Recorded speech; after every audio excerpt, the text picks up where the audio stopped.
All right, welcome back. In this video, we'll be looking at examples of the CIA. So if you haven't watched the very first video covering about the CIA triad, please do so before you watch this video. Right?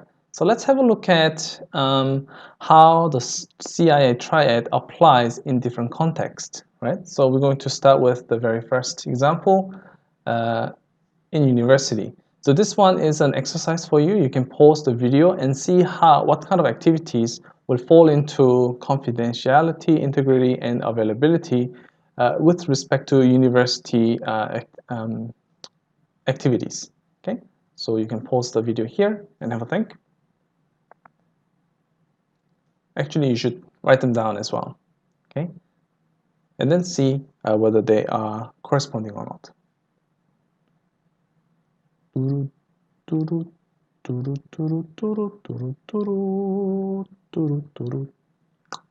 Okay, so confidentiality, we have obviously a lot of things, but in my example, I note down 2 activities.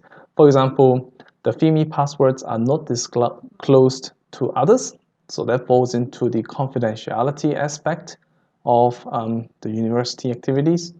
And also, personal details are not accessed by unauthorized persons. So, for example, your student records, that should not be accessed by, for example, another student or people from outside the university network, for example, right? So these statements will fall into the confidentiality with respect to the university environment. How about integrity? Student details are not modified improperly. So, for example, that's including self. So yourself should not be able to modify your grades on your transcript. Newsletters are delivered without unauthorized changes. So sometimes you get the UWA forward. Do you? I don't know. I get UWA forward. The content inside should not be modified to give misinformation and so forth. And lastly, the availability. The LMS is accessible 24/7. Obviously, there's some maintenance stuff every now and then, but aside from that. And also the OneSearch is functional 24/7. So if you don't know what OneSearch is, it's a university library search function. So if you need to look up some books related to some keywords, that's very handy there. Okay. So these are some activities that are related in the university environment matching to the CIA triad. Okay. So depending on which environment or domain you're looking at, the CIA will be different. Okay, and later on you realize that these are how we start to populate what security requirements are for different organizations and systems. Okay, but don't worry too much about it. You will learn all about that in coming weeks. Okay, so here are some other examples in different contexts. So in business, you have project data is undisclosed to the public. Customer details are encrypted and stored securely. Okay, that falls into C. Employee cannot modify his or her own salary. Annual summary data is not improperly modified. It's part of the I. And I will actually stop reading this. You can read it yourself. Okay, and the A. Okay, and moving on to the last example. For example, in the government. So these are a very broad aspect, but you can actually scope this down to a specific companies or department of the government and so forth. And then you can make this more explicit about exactly what it needs to do. Okay, so you can read these examples here.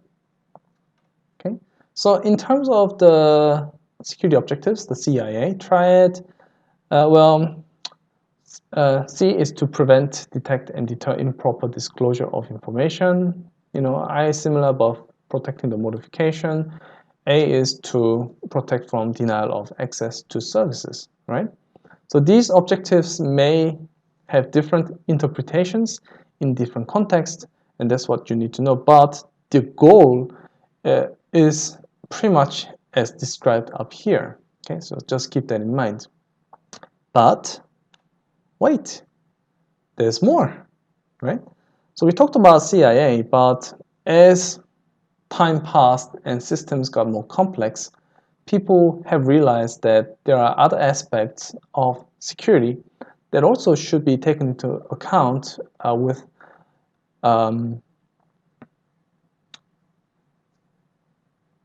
what's the word? High priority. Yep, high priority. So let's have a look at two of the high priorities identified that has been proven to be very important, which are authentication and non-repudiation. So authentication is, for example, in a server customer environment, the server serving its own customers only, then you will need an authentication. So Alice says that I am Alice, okay, and Bob knows Alice, so they can exchange messages. But suddenly Eve comes along and says, I'm Alice too, right? Then from Bob's perspective, without proper authentication technologies, he's going to be confused as to see which one is a real Alice. Okay. Obviously, you can quickly think about how to properly implement authentication systems, but this is the basic problem that the authentication has started to develop. So the entity you are communicating with is who he, she claims, and ensuring that is turns out to be actually quite complex scenario. However, there are some very useful and well-defined mechanisms to ensure the authentication aspect. Okay. So how to achieve authentication? Yeah, you don't have to think too much about this. I think many of you probably thought in your head that arranged secrecy, of course. So if Bob and Alice shares an arranged secret, for example, next time I meet you, you must say the keyword, I don't know, whatever you can think of, yeah, rabbits, I don't know. Then Bob knows instantly that that was Alice. Okay? So arranged secrecy can be a way to organize authentication, and this is something that you probably have implemented too. For example, at your home, you set up your Wi-Fi system. Then to access Wi-Fi, you probably have to enter a password. And that password is shared across members that you like to access the Wi-Fi. And that's the arranged secrecy. Okay? But anything else that you know, have, you are, or do can be used as an authentication. So when you talk about multi-factor authentication, two-factor authentication, like using your fingerprints or remembering your passwords or even your eyes to access your face can be your authentication and so forth. Okay? So there's different ways to do this, and actually this authentication is still a very important issue. How do we make sure this can be done easily without people having to remember complex things? Yeah, but that's how it works. Okay, non-repudiation is something that when you do something and you claim that you didn't. Okay, so it's kind of like catching liars in a way. I'm not implying that anyone, the pictures I use here are such, so just keep that in mind. For example, Trump sends Bob a message saying that send me $100, Trump, right? Okay, so the Bob, maybe a bank in this context, sends $100 to Trump. Okay, here is $100, send Bob. But later, Trump comes along and says, oh, didn't receive it, Trump. Okay, so now Bob is out of $100. Trump probably pocketed $100, but is refusing to accept that I received the money. Okay, so from Bob's perspective, it's a very hard situation to understand because he sent it, but the receiving party denies receiving it. Of course, there can be something went wrong in the middle. for example, a third party comes along, steals the transaction, then Trump can be replying with the legitimate message saying didn't receive it, right? That's possible. But however, the requesting party can still say didn't receive it, even after he has obviously received it. So what other mechanisms can we provide non-repudiation? So that's the challenging part. Okay, so entities cannot disclaim their actions in cyberspace, and that's something that's quite difficult to achieve if we don't know where to begin with. So what are the things that you think could be useful to achieve non-repudiation? Let's go over. Firstly, as you've seen here, audit trail.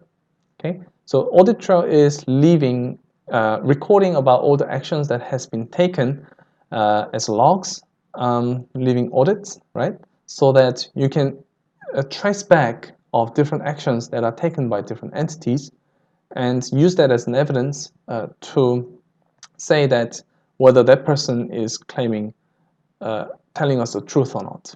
Okay. Of course, there are some other methods like system restoration and digital signatures and so forth. Okay. So, however, there are different ways of how to implement audit trail. So I guess that's kind of like a subtree. Audit trail is the highest part. But make sure that your system knows how to keep track of different actions completed by different entities. And this can't be just on a specific machines, right? Because we're dealing with over the network. The network also needs to provide that audit trail, which packets are sent to where, in order for you to trace it back to the source of origin.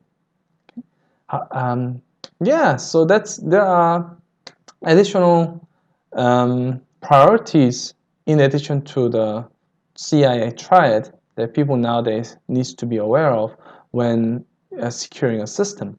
So just keep that in mind. But otherwise, we'll stop here and move on to the next video. Bye.